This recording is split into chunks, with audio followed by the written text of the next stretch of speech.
गर्मी का मौसम आते ही गांव की हवा में एक अलग ही सुगंध फैल जाती थी। उत्तर भारत के एक छोटे से गांव में, जहां खेतों की हरियाली अभी भी लू की मार से पहले खिलखिला रही थी, वहां रहती थी मीरा। मीरा एक युवा महिला थी जिसकी उम्र करीब 28 साल की थी। वह अपने पति राजेश और 2 छोटे बच्चों के साथ एक साधारण मिट्टी के घर में रहती थी। राजेश खेतों में मजदूरी करता था और मीरा घर संभालती थी। लेकिन गर्मी के दिनों में मीरा की जिंदगी एक खास रंग ले लेती थी, खीरे के पराठे बनाने का।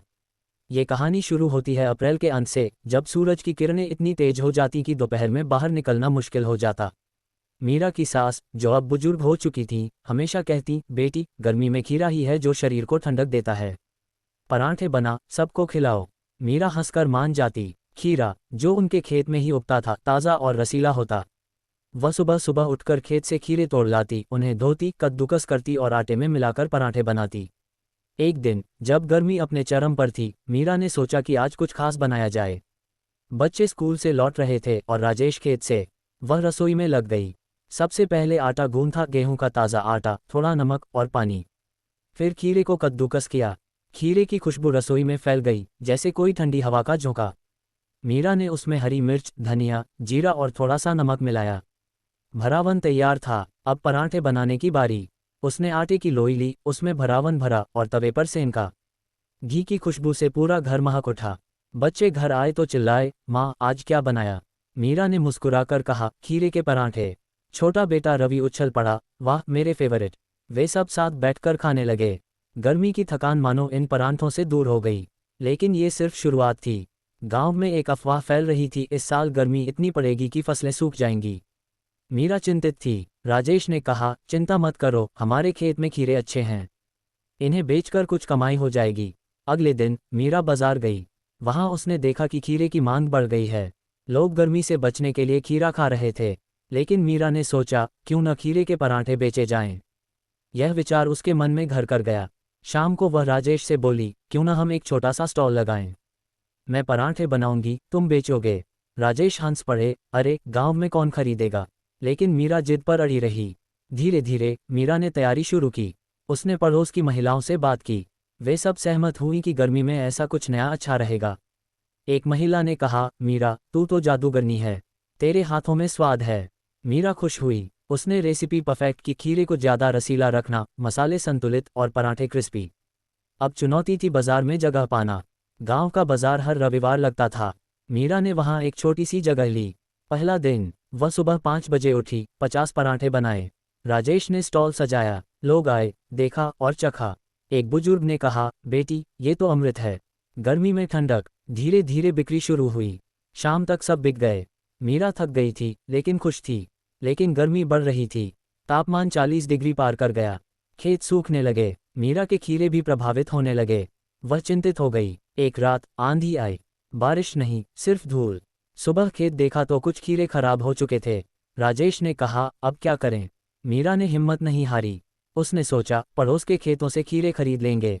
लेकिन कीमतें बढ़ गईं। इसी बीच गांव में एक नया मेहमान आया। शहर से आया एक युवक, नाम था विक्रम। वह पर्यावरणविद था, गांव में जल संरक्षण पर काम करने आया। मीरा से उसकी मुलाकात बाजार में हुई। विक्रम ने पराठा चखा और बोला, ये तो कमाल है। खीरा गर्मी में हाइड्रेशन देता है। मीरा ने मुस्कुराकर कहा, हाँ, हमारी परंपरा है। विक्रम ने पूछा, क्या मैं आपकी मदद कर सकता हूँ? आपके खेतों में पानी बचाने के तरीके बता सकता हूँ। मीरा सहमत हुई। विक्रम ने ड्रिप इरिगेशन सिस्टम के बारे में बताया। मीरा उत्साहित हुई। अगले दिन वे खेत गए। विक्रम ने दिखाया कैसे पानी कम इस्तेमाल करके खीरे उगाए जा सकते हैं।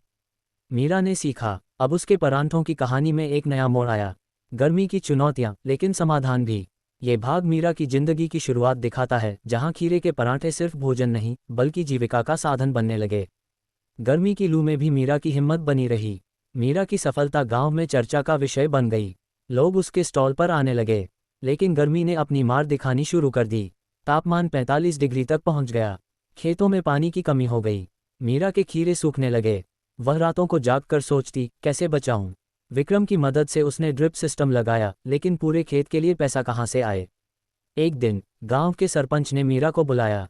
बेटी, तेरे पराठे सबको पसंद आ रहे हैं, क्यों न तू गांव के मेले में स्टॉल लगाए। मीरा खुश हुई। मेला अगले हफ्ते था। वह तैयारी में जुट गई। लेकिन समस्या थी खीरे। पड़ोस से खरीदने पड़े, कीमत दोगुनी। राजेश ने कहा, मीरा मत कर, घाटा हो जाएगा। लेकिन मीरा ने कहा, ट्राई तो करना है। मेले का दिन आया, गर्मी चरम पर, लोग पसीने से तर। मीरा का स्टॉल सजा, पराठे गर्म गर्म। एक ग्रुप आया, शहर के पर्यटक। उन्होंने चखा और बोला, ये तो यूनिक है, रेसिपी बताओ। मीरा ने हंसकर मना कर दिया, लेकिन विक्रम वहां था। उसने कहा, ये लोकल प्रोडक्ट है, गर्मी में हेल्दी। पर्यटकों ने फोटो लिए, सोशल मीडिया पर डाला। शाम तक मीरा के पराठे बिक गए, कमाई अच्छी हुई। लेकिन घर लौटते वक्त बारिश आई, तेज आंधी, मीरा का स्टॉल उड़ गया, कुछ पराठे खराब हो गए। वह रो पड़ी। राजेश ने सांत्वना दी। अगले दिन विक्रम आया, मीरा हार मत मानो, मैं तुम्हें एक ग्रुप से जोड़ता हूँ, महिला उद्यमी ग्रुप, वे लोन दे सकते हैं। मीरा सहमत हुई, ग्रुप की मीटिंग में गई। वहाँ अन्य महिलाएं थीं जो जैम अचार बेचतीं। मीरा ने अपनी कहानी सुनाई, सब ने ताली बजाई। लोन मिला, मीरा ने खेत में बेहतर सिस्टम लगाया, अब खीरे अच्छे उगने लगे। लेकिन एक नई समस्या, कंपटीशन। गांव की एक और महिला, नाम था कमला, ने भी खीरे के पराठे बनाने शुरू कर दिए। मीरा चिंतित, कमला के पराठे सस्ते थे। मीरा ने सोचा, मैं क्वालिटी पर फोकस करूंगी। उसने नई वैरायटी ट्राई की, खीरे में पुदीना मिलाकर। स्वाद कमाल का, लोग वापस आए। गर्मी के बीच में एक उत्सव आया, गांव का त्योहार। मीरा ने स्पेशल पराठे बनाए, बच्चे खुश। लेकिन त्योहार में एक हादसा, राजेश को लू लग गई, वह बीमार पड़ गया। मीरा अकेली संभालने लगी, रात दिन काम। विक्रम ने मदद की, दवाएं लाया, खेत देखा। मीरा ने उसे धन्यवाद कहा। विक्रम बोला, मीरा तुम मजबूत हो, ये गर्मी तुम्हें और मजबूत बनाएगी। धीरे धीरे राजेश ठीक हुआ, मीरा की बिजनेस बढ़ी। वह अब 100 पराठे रोज बनाती। लेकिन गर्मी ने एक और चुनौती दी, बिजली कट, तवा गर्म करने में समस्या। मीरा ने गैस स्टोव खरीदा, अब सब सेट। विक्रम के साथ उसकी दोस्ती गहरी हो गई, वह उसे पर्यावरण के टिप्स देता, मीरा सीखती। ये भाग दिखाता है कैसे मीरा ने गर्मी की चुनौतियों का सामना किया। खीरे के पराठे अब उसके जीवन का हिस्सा बन चुके थे। मीरा और विक्रम की दोस्ती अब गांव में चर्चा का विषय थी। विक्रम शहर से था, पढ़ा लिखा, मीरा गांव की, लेकिन दोनों में एक बात कॉमन, प्रकृति से प्यार। विक्रम मीरा को बताता, खीरा 95% पानी होता है, गर्मी में बेस्ट। मीरा हंसती, हाँ, और पराठे में स्वादिष्ट। एक दिन विक्रम ने मीरा को एक वर्कशॉप में ले जाने का प्रस्ताव दिया, शहर में, जहां महिला उद्यमियों को ट्रेनिंग मिलती। मीरा डरी, मैं शहर कैसे जाऊं? राजेश ने कहा, जा, सीख के आ। मीरा गई, वहां सीखा, बिजनेस प्लान, मार्केटिंग। एक ट्रेनर ने कहा, तुम्हारा प्रोडक्ट यूनिक है, पैकेजिंग करो। मीरा ने आइडिया लिया, वापस लौटी तो लागू किया, पराठे पैक करके बेचने लगी। अब शहर के स्टोर से ऑर्डर आए। गर्मी में डिमांड हाई, लेकिन समस्या ट्रांसपोर्ट, गर्मी में पराठे खराब हो सकते थे। विक्रम ने सॉल्यूशन दिया, कोल्ड स्टोरेज। मीरा ने छोटा फ्रिज खरीदा, अब बिजनेस ग्रो कर रहा था। इसी बीच मीरा के बच्चे भी शामिल हुए। रवि स्कूल से आकर मदद करता, खीरे काटता। बेटी ने ड्राइंग बनाई, पराठे की। मीरा ने उसे स्टॉल पर लगाया, लोग पसंद करते। गर्मी की शामों में परिवार साथ बैठता, पराठे खाता, खुशी का माहौल। लेकिन एक ट्विस्ट, कमला ने मीरा पर आरोप लगाया कि वह उसकी रेसिपी चुरा रही है। गांव में पंचायत बुलाई गई। मीरा ने सफाई दी, यह मेरी सास की रेसिपी है, सबूत दिए। पंचायत ने मीरा के पक्ष में फैसला किया। कमला माफी मांगी, अब दोनों मिलकर काम करने लगीं। मीरा ने कमला को टिप्स दिए।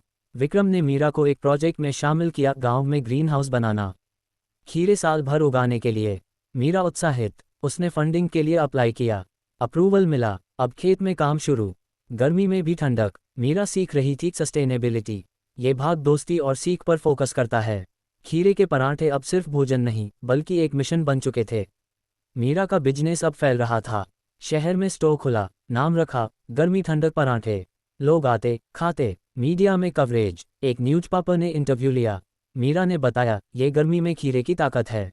सोशल मीडिया पर वायरल, ऑर्डर बढ़े। लेकिन गर्मी का अंत आ रहा था, जून का अंत, बारिश की उम्मीद। मीरा ने सोचा, अब क्या? विक्रम ने कहा, सीजनल प्रोडक्ट बना, सर्दी में कुछ और। मीरा ने प्लान बनाया, खीरे की चटनी, अचार, अब साल भर बिजनेस। एक दिन बड़ा ऑर्डर आया होटल से, 500 पराठे। मीरा ने टीम बनाई, गांव की महिलाएं, सब मिलकर बनाया, सफल। कमाई से मीरा ने बच्चों की पढ़ाई के लिए सेविंग की।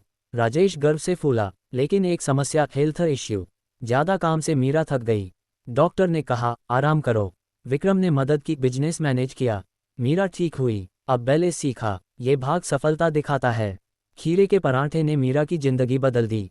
गर्मी खत्म हुई, बारिश आई, मीरा का बिजनेस जारी। विक्रम ने प्रपोज किया, मीरा सहमत, शादी हुई। अब दोनों मिलकर काम करते।